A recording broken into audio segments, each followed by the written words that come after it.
systems are offline. They're coming to get you, Barbara. It's alive! We all go a little mad sometimes. Meddling kid. Trace the call. It's coming from inside the Be house. afraid. Be very.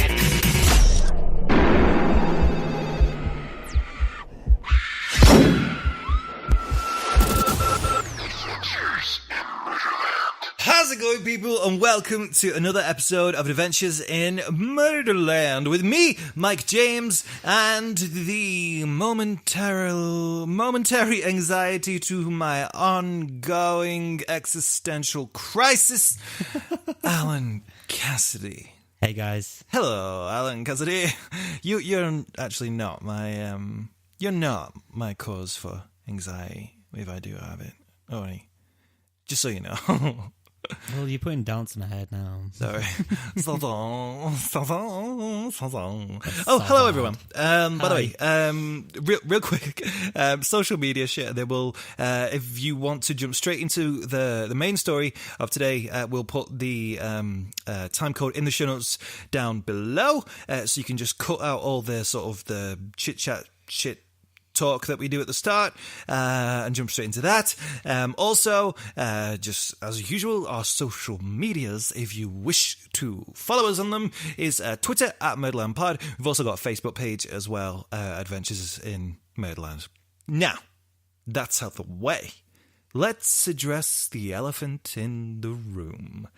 Was the elephant? Elephant?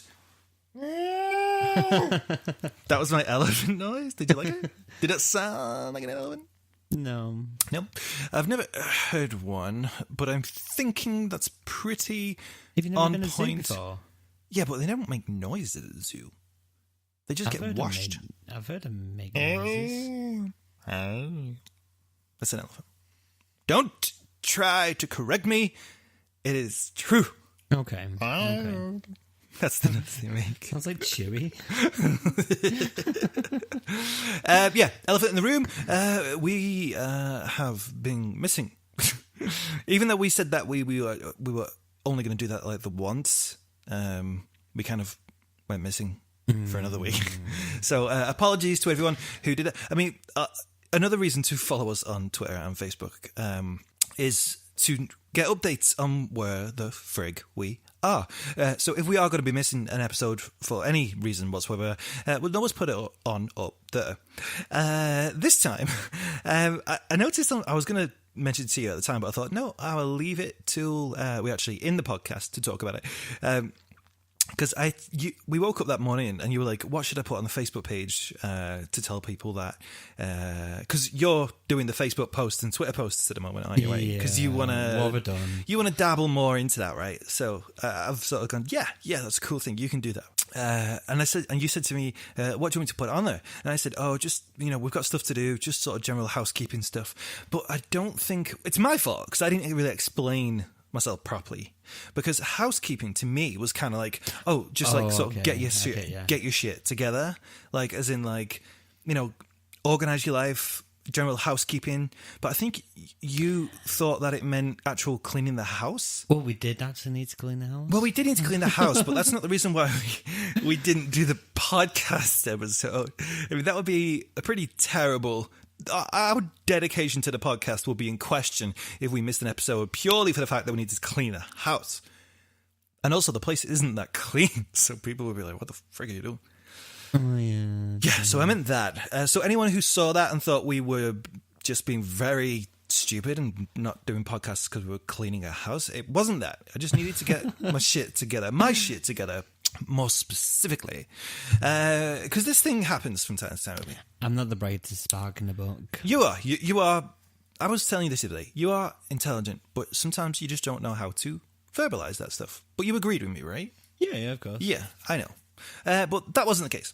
But sometimes with me, and this is the reason why we sort of missed the podcast, sometimes what happens, and I don't know if anyone else can sort of relate to this maybe, but if I start to feel, because I like to feel like my life is moving.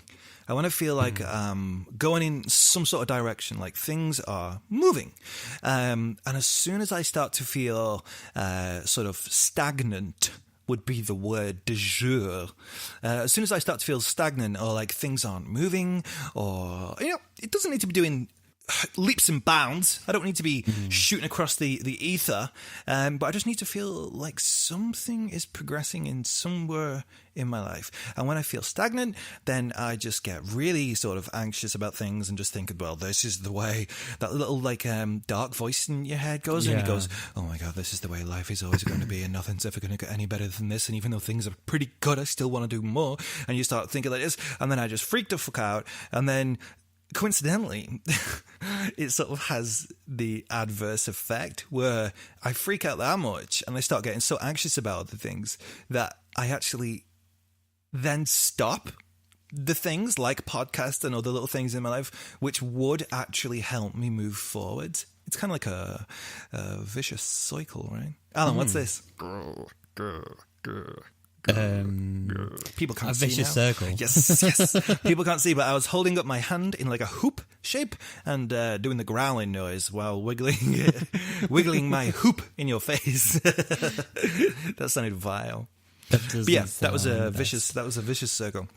And that was it. So essentially, I was kind of freaking out a little bit. I didn't really have the mindset to. I would have had the mindset to do this and just talk shit for an hour. Easily. It would have been very depressing.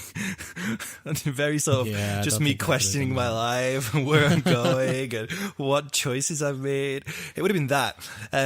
If people want that, maybe that could be a thing. A mini-sode of me just verbalizing all my inner demons. Is that the one where I don't need to be in there? Yeah, I could just go on. Like I'm doing now. I could just go on and on and on about that all day. But yeah, it was essentially that. I could have done this, but I couldn't focus my mind in one place to sort of do the research and all that sort of shit. So yeah, that was it. That's the reason why. Hope people aren't angry and hate me. Plus, we did need to do housework. We did, but we still do. Looking around the place, we still need to do something. Yeah, that's the reason why we're away. Alan, any thoughts or feelings or about what you just said, or about anything at all? We move on now. It's my birthday today. Ah, yes, I thought you were going to say that. Yeah, it's your birthday. It's weird for me to say this, but happy birthday. Thanks. I mean, it's weird for me. It's not weird for me to say it, but it's weird for me to say it now at this time of day when I've already told you happy birthday and we've already done that thing. You've not sung to me that though. I did sing to you. You liar. Yeah, you did. Yeah. I always sing happy birthday. Oh, sorry. Happy birthday to you. Like the spirit what of was that face it's the spirit of Vera Lynn. There'll be bluebirds. It's her coming at you through me. The actions that he was doing, it reminded me of Jeff Goldblum. Why? Where you was like, you're pulling your faces and you did this with your hands, like moving your fingers. I think the word might be gesticular, but that sounds like testicular too much. But I think it does sound like testicular. You've made that comparison to me and Jeff Goldblum more than once. And well, you do kind of look like him as well. I do kind of appreciate it. Ooh, now Jeff Goldblum? No, back then Jeff Goldblum. When people thought he was... No, not now. He's like 50,000 more years older than I am. No, he's not. He's about 20. No, he isn't. Fuck off. I'm just 20. He's about 50, right? Yeah. Oh, right. I thought you meant he was 20 years old. I was like, what the frig? Fog. No, he's older. He's older. Well, he definitely looks older than me anyway. I'm not 50. 60. Frick. Yeah. Happy birthday. Thanks.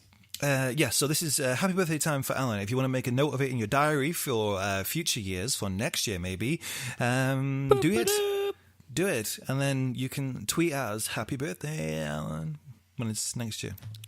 Yeah, so that's everything. That is news of us, our lives, what is going on in our lives. That's everything, right? And that's the podcast over. Thanks. No, Until that's next week, not guys. podcast. See you later.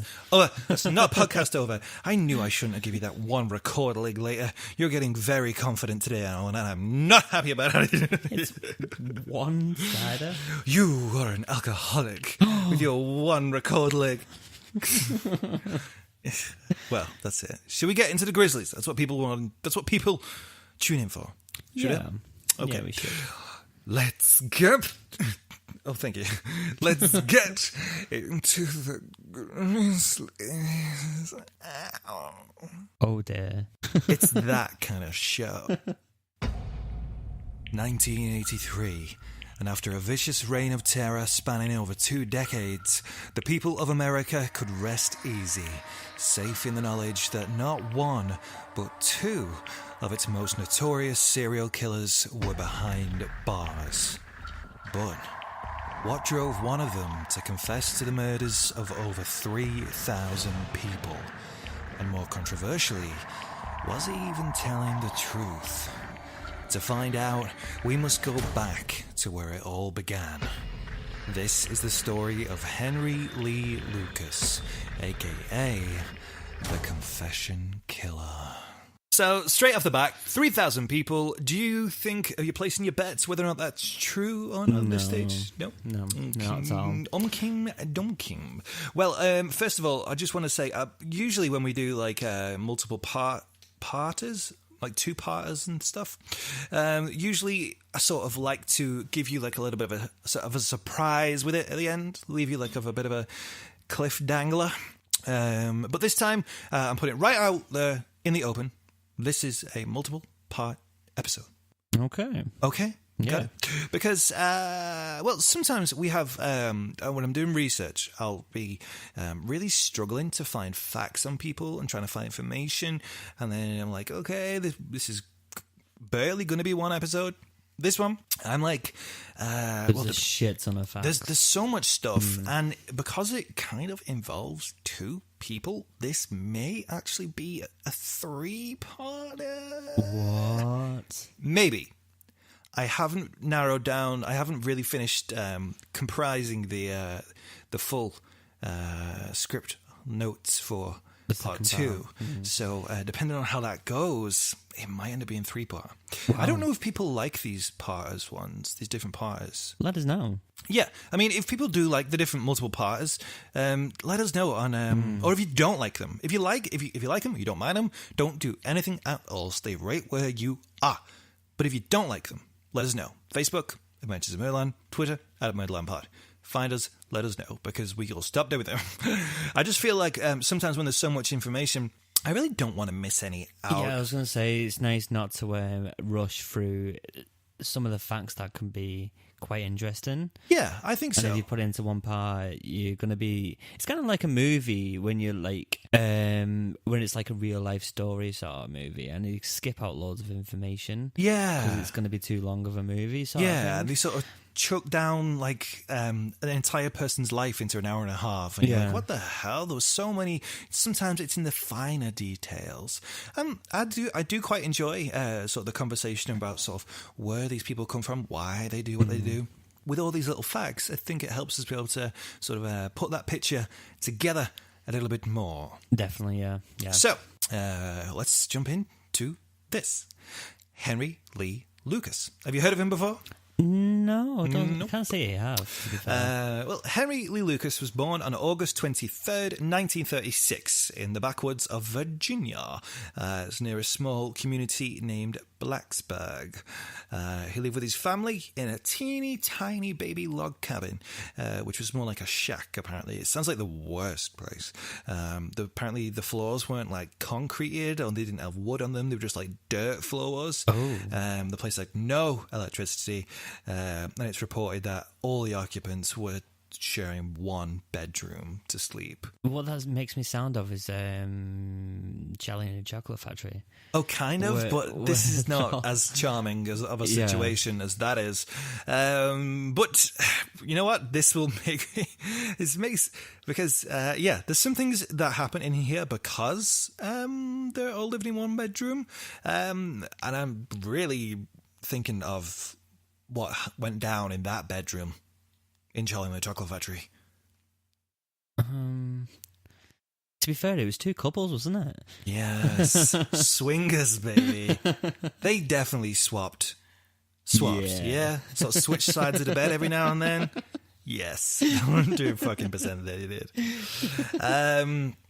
Which is fucking nothing wrong with that, but it wasn't expected in Charlie and the Chocolate Factory. Ooh!